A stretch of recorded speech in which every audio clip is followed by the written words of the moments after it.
What does it mean for getting a job and getting paid decently in a job? Gareth El Mettouri is Senior Managing Partner at ecap, joins us this morning. Morning, Gareth. Good morning, Brenda. And we wanted to talk to you, especially amongst 4 million others, because there was something we spoke to you about last year, and it's a story that gets told around brunch, doesn't it? People turning up here without jobs, often with families. We spoke to you about a year ago, and so we wanted to refresh. Are we still seeing it? Yes, definitely. For me, I've been in the region now for 18 years. We have definitely seen an increase in talent, especially from the UK, in the areas of finance, HR, legal and IT. Candidates relocating without a job, being on the ground is positive for clients. They can meet people face to face, but we are seeing a slightly longer kind of turnover with individuals converting to those job offers.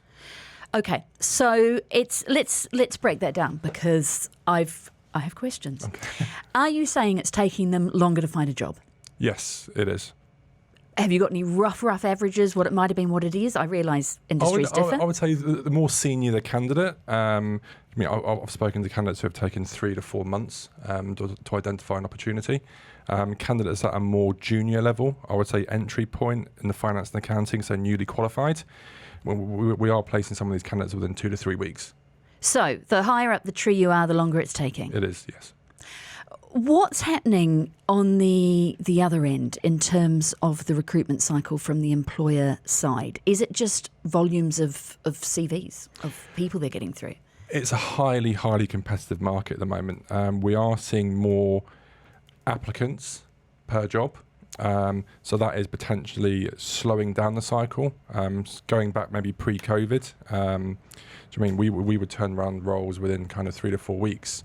Now with the inflow of candidates and the talent choices for our clients, it is kind of making the decision process a little bit longer. What else might be making it longer to get a job? We've certainly. The summer was relatively quiet. Key decision makers, key stakeholders were out of town. Since we've been back, we've seen a kind of increase in job flow, and the clients wanting to move on roles which they maybe should have moved on pre the summer. I find this market, being here so long, it's very much dictated to by the school holidays. Summer's slow. All of a sudden now the market's picked up, and we expect the market to continue to be busy until December time.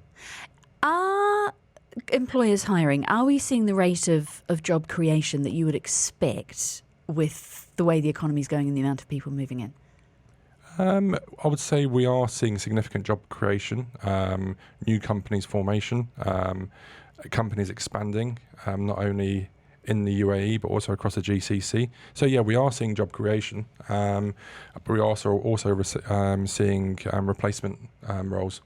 Okay, which is one of my questions. What does the amount of talent that we have here mean for the wages that people are coming into new jobs on?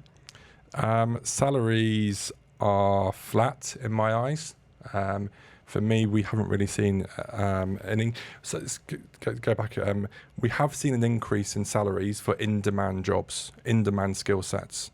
For finance, a lot of our clients are now looking for commercially aware, commercially acute candidates who are forward-looking, which you would expect in an economy which is growing at a rapid pace. Okay. What does it mean, though, for churn? If salaries are largely flat, are people coming in on what they can get and moving? What's the stickability look like? For me, the mobility of candidates has changed. Kind of post-COVID, there was an accelerant of candidates relocating. We saw a change in visas, freelance visas, green visas, also golden visas.